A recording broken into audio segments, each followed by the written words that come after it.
नमस्कार। सिंधुदुर्ग जिल्हा व्यापारी महासंघाच्या पुढाकाराने कालच्या जून महिन्यापासून सिंधुदुर्गातील पावसाळी पर्यटन कसे वाढवता येईल, पावसाळी पर्यटनाला कशा पद्धतीने चालना देता येईल या दृष्टीनं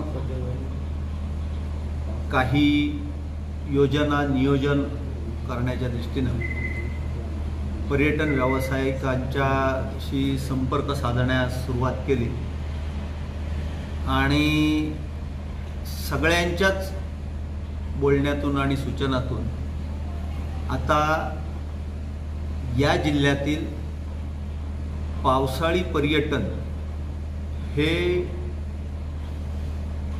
जगाच्या नकाशावरती आणणं हे अत्यंत गरजेचं आहे हे प्रकर्षाने पुढे आलं।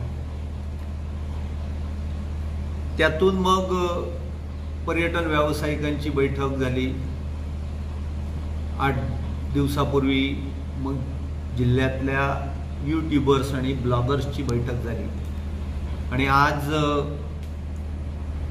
या जिल्ह्यातल्या टूर्स अँड ट्रॅव्हल्स ऑपरेटर्सची एक बैठक महासंघाच्या पुढाकाराने बोलवलेली।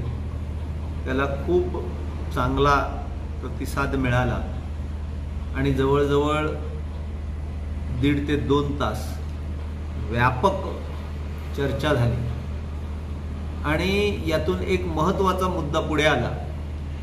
तो मुद्दा म्हणजे जगाच्या नकाशावरती जिल्ह्याचा पाऊस आणण्याच्या आधी, पावसाळी पर्यटन आणण्याच्या आधी आपण सिंधुदुर्ग जिल्ह्याच्या अंतर्गत जे इथले स्थानिक रहिवासी आहेत आणि की ज्यांना जिल्ह्यातील अंतर्गत स्थानं, स्थळं, देवस्थानं किंवा धबधबे यांची सफर करायची आहे, तर त्यांच्यासाठी म्हणून काही पॅकेज तयार करण्याचं या बैठकीमध्ये निश्चित झालं।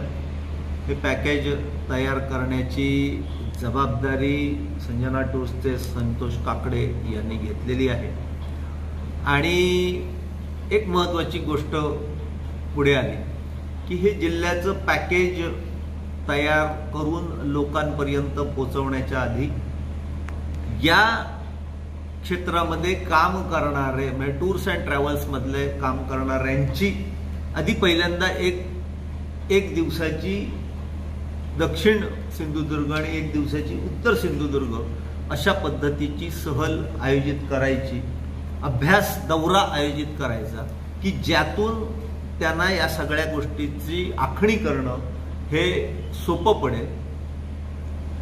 पॅकेज तयार करणं, पॅकेज देणं, लोकांपर्यंत पोहोचवणं याची जबाबदारी महासंघ घेणं। या टूर ऑपरेटरांची पहिली सहल ही उद्याच्या 4 तारखेला दक्षिण सिंधुदुर्गाची सफर करण्यासाठी जाणार आहे आणि यातनं आणखीन एक हे झालं की उद्याचा जो नारळी पौर्णिमेचा उत्सव आहे हा मालवणचा वैशिष्ट्यपूर्ण असतो, प्रत्येक गावाचा निरनिराळा असतो, तर त्या दृष्टीनं त्या शहरांच्यासाठी म्हणून टूर ऑपरेटरनी लोकांच्या समोर पॅकेज द्यावीत की जी सह्याद्रीच्या पट्ट्यात राहणाऱ्या लोकांना या नारळी पौर्णिमेचं खूप आकर्षण असतं।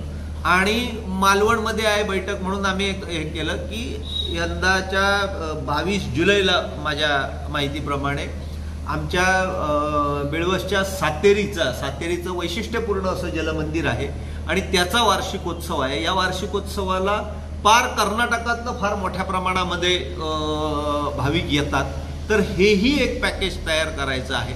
अशा पद्धतीची विविध पॅकेजच्या माध्यमातून आम्ही जिल्हावासियांपर्यंत आणि मग गोवा असेल, कर्नाटक असेल, इकडे कोल्हापूर असेल, इकडे रत्नागिरी असेल, पहिल्यांदा या परिसरातल्या पर्यटकांना इथं पावसाळ्यामध्ये आकर्षित करण्याच्या दृष्टीनं प्रयत्नांना सुरुवात केलेली आहे आणि त्याला खूप चांगला प्रतिसाद मिळत आहे। पुन्हा एकदा या सगळ्यांचे आभार, माझ्या खास लाराचे आभार की त्याने या सगळ्यांना एकत्र करण्याची जबाबदारी स्वतःहून स्वीकारली आणि त्यातून आजची ही बैठक पार पडली।